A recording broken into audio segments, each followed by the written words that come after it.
Halo teman-teman semuanya, kembali lagi di Elvi Channel.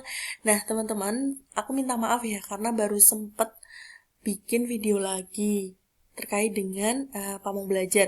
Karena memang kemarin lagi sibuk banget dan semoga video ini sampai ke teman-teman dan aku bakalan ngebut rencananya ya biar nanti materi-materi ataupun latihan soalnya bisa teman-teman dapatkan sebelum teman-teman ujian. Jadi bisa buat bahan tambahan teman-teman belajar gitu ya. Jadi bagi yang belum subscribe, boleh subscribe terlebih dahulu, like, komen, dan nyalakan loncengnya biar nggak ketinggalan video aku yang berikutnya. Oke, saat ini saya akan bahas terkait dengan perbedaan pedagogik dan andragogik teman-teman. Kenapa? Karena memang biasanya itu yang dipelajari hanya sebatas pedagogik aja gitu. Kalau misalkan teman-teman dulu guru gitu kan taunya ya sebatas pedagogik gitu ya. Tapi kalau di non formal itu ada pedagogik dan juga andragogik gitu teman-teman. Nah, buat pengen tahu nih apa sih sebenarnya perbedaannya, kita bahas sama-sama ya teman-teman ya. Jadi sebenarnya apa sih perbedaan pedagogik dan andragogik? Ini tak kasih triknya terlebih dahulu cara menghafalnya ya teman-teman. Kalau misalkan teman-teman pedagog mau menghafalkan salah satu aja, misal yang mau dihafalkan adalah pedagogik kan untuk usia produktif, ya udah yang dihafalkan itu saja. Nanti berarti kalau andragogik untuk orang dewasa gitu.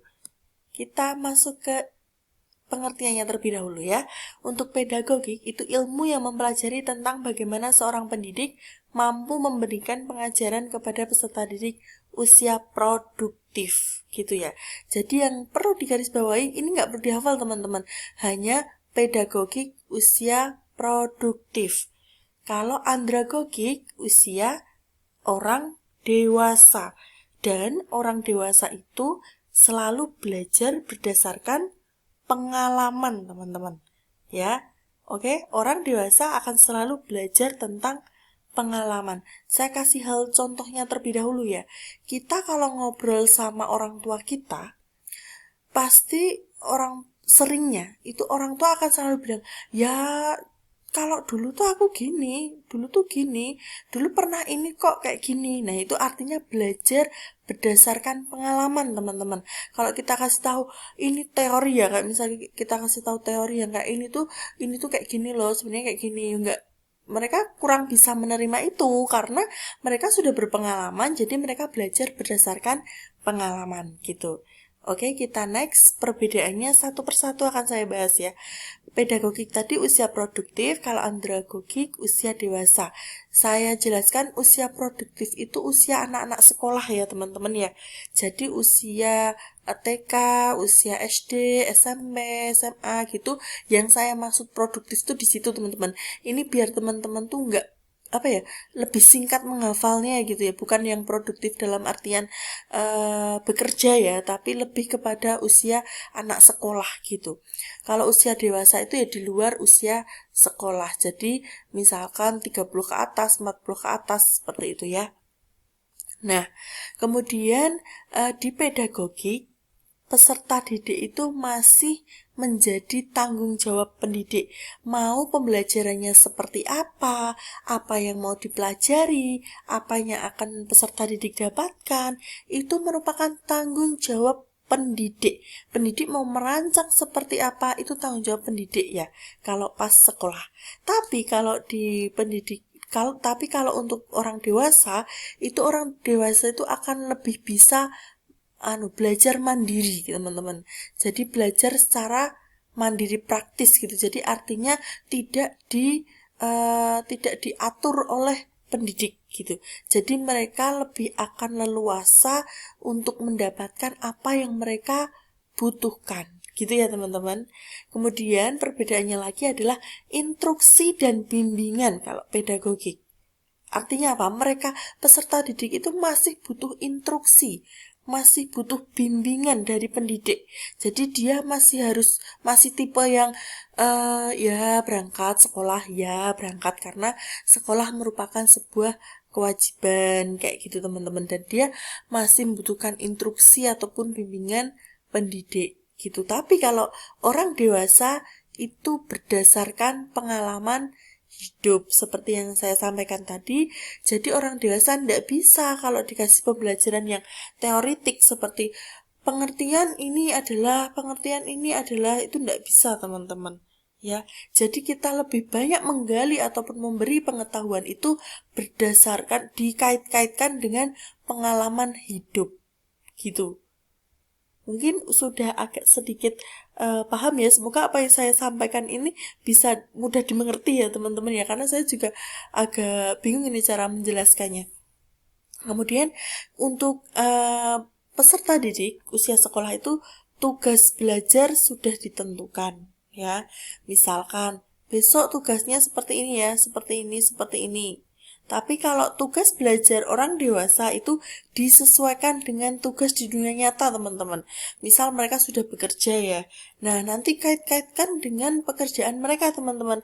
Jangan kita kayak misal, mohon maaf, misalkan peserta didik itu mayoritas petani pedagang gitu ya.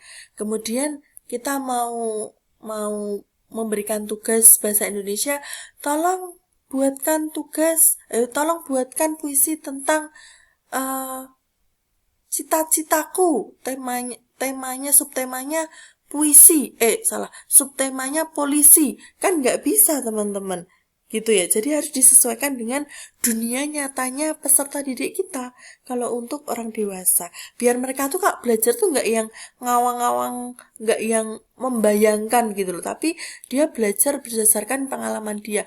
Oh, pengalaman saya seperti ini, saya bekerja sebagai ini, jadi kita ngasih tugas, ngasih pengetahuan itu yang berkaitan dengan kehidupan nyatanya peserta didik itu, gitu ya.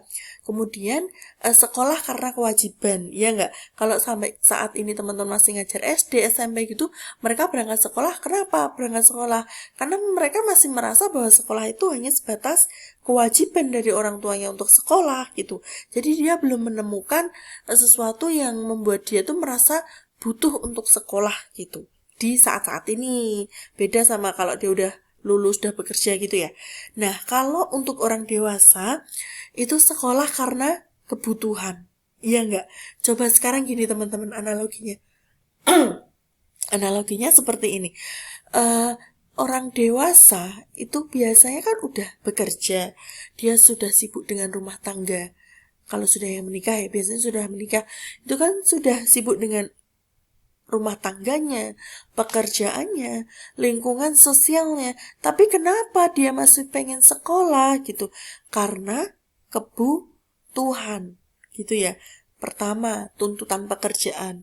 Bisa saja mengharuskan dia harus lulusan setara SMA, yang awalnya dia baru setara SMP. Gitu ya teman-teman ya. Kemudian bisa juga karena tuntutan lingkungan sosial. Misalkan dia guru PAUD, baru lulusan SMP misalkan. Terus dia tuntutan, banyak sih teman-teman yang menjadi tuntutan-tuntutan, tapi nggak semuanya juga. Ada juga yang memang belajar ataupun mengenyam pendidikan lagi, itu karena memang dia butuh untuk mendapatkan ilmu yang dulunya masih belum dia dapatkan gitu. Oke, mungkin sampai sini sudah cukup memahami apa perbedaan pedagogik dan andragogik. Kalau coba saya berikutnya ya, ini kaitannya dengan PNF ya teman-teman, ataupun pekerjaan kita sebagai pamong belajar. Pedagogik itu adalah peserta didiknya kan usia produktif, jadi itu seperti program PAUD, pendidikan kesetaraan kelas reguler. Jadi kalau di tempat saya bekerja itu pendidikan kesetaraan ada dua teman-teman.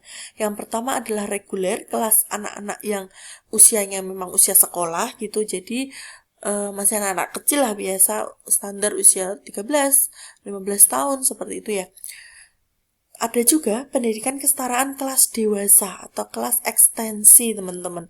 Itu untuk peserta didik kelas dewasa gitu ya.